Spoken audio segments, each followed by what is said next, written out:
"What's this?" shrieked one. "Do the wild geese intend to dress up in white feathers?" "They needn't think that they will make swans of them," cried another.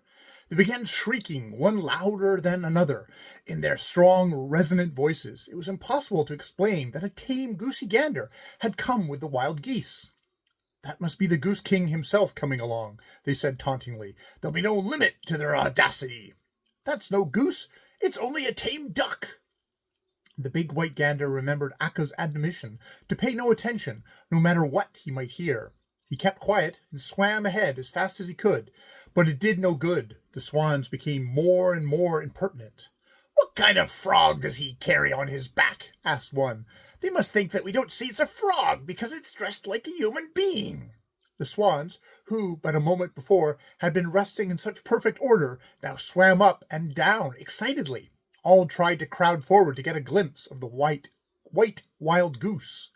"That white goosey gander ought to be ashamed to come here and parade before swans. He's probably as gray as the rest of them. He's only been in the flour barrel at some farmhouse."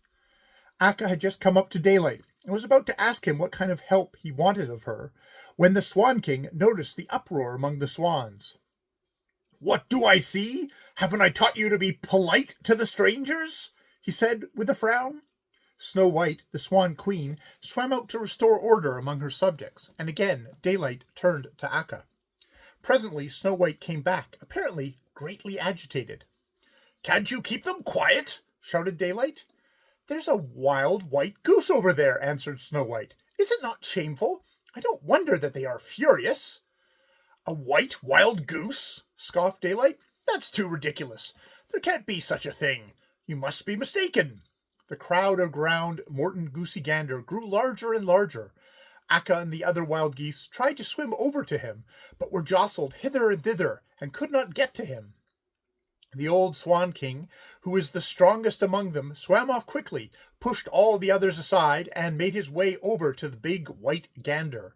But when he saw that there really was a white goose on the water, he was just as indignant as the rest. He hissed with rage, flew straight at Morton Goosey Gander, and tore out a few feathers.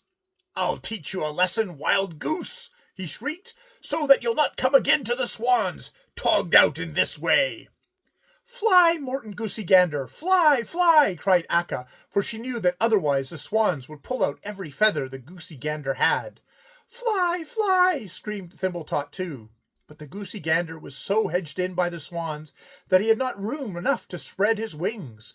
All around him the swans stretched their long necks, opened their strong bills, and plucked his feathers.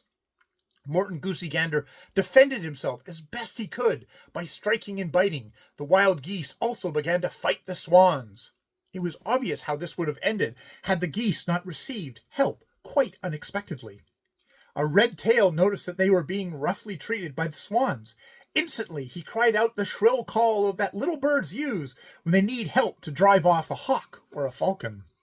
3 calls had barely been sounded when all the little birds in the vicinity came shooting down to Housestall Bay, as if on wings of lightning. These delicate little creatures swooped up and down upon the swans, screeching in their ears, and obstructed their view with the flutter of their tiny wings. They made them dizzy with their fluttering, and drove them to distraction with their cries of "Shame, shame, shame, swans!" The attack of the small birds lasted but a moment, but when they were gone, and the swans came to their senses, they saw that the geese had risen and flown over to the other end of the bay.